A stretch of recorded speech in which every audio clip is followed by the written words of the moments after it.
think the first thing I want to kind of dovetail off of what Alana talked about, which is this belief mindset. And as a leader, if we're talking about we have a sales team or we have a business development team underneath us, I think it's an opportunity for us to really test the belief system of our employees as well. And here's what I mean by that, which is that I think there are a lot of people that we talk about this concept at Sandler called head trash, right? And we have this belief system that, hey, people don't want to hear from us. Alana and Tony already talked about it, that now is not the opportune time.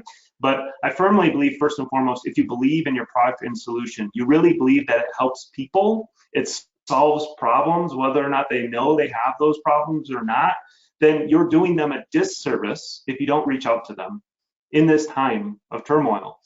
And so as a leader, I would really test the belief system of your employees to help them reassess, do they believe in your product or service to begin with? Because there's a good chance that some of them may not to the degree that they should.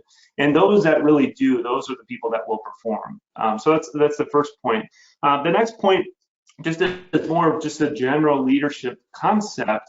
We're all going through change right now. And I know it's easy. I myself struggle with my team at times with when we're going through change. Patience. Patience is something I really struggle with. I'm a high D on the DISC personality style. Therefore, patience is not my virtue. But I think if we can contextualize change in a framework, it makes it easier for us to deal with it. And so when I talk about the 5 steps of change, I really talk about shock as the number one thing. I think when all of us were told that, hey, you're going to be forced to work from home, we went through this initial shock moment where it was just totally disrupting our world.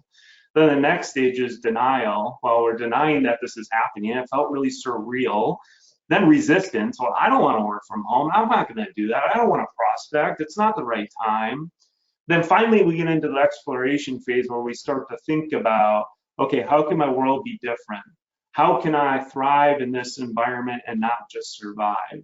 And then lastly, commitment. As a leader, if we don't recognize these stages of change with our employees, it can be very easy for us to approach the employee and say, hey, how come you're not working? How come you're not making your calls? How come you're not doing your prospecting behaviors? How come you're not getting this project done? And if they're in one of the first 3 stages, in my own personal opinion, if we're trying to lead them to water they're not going to drink, we need to get them to lead themselves to water through coaching them, through helping them explore by asking them in-depth questions to help them kind of sort out their own shock, denial, or resistance. It's only when they actually get to true exploration that we'll actually be able to coach, train, and develop them through this process. So my real recommendation there is really take inventory of employees and identify where they're at in the stages of change. We all sit and camp out in each stage for a different duration. There's no uniform approach to it. One person may go through shock, denial, and resistance in a day. Other people may take 2 weeks. And we're seeing that not only with our employees, but we're also seeing with our clients. I had a client day 1 called me up and said, Matt, we want to hit the pause button in our relationship. 2 weeks later, he called me up and he said, Matt, we're going to double down, right? He was in shock, denial, and resistance. Now he's finally in exploration and commitment. So think about it through both lenses, with your employees and then your clients as well.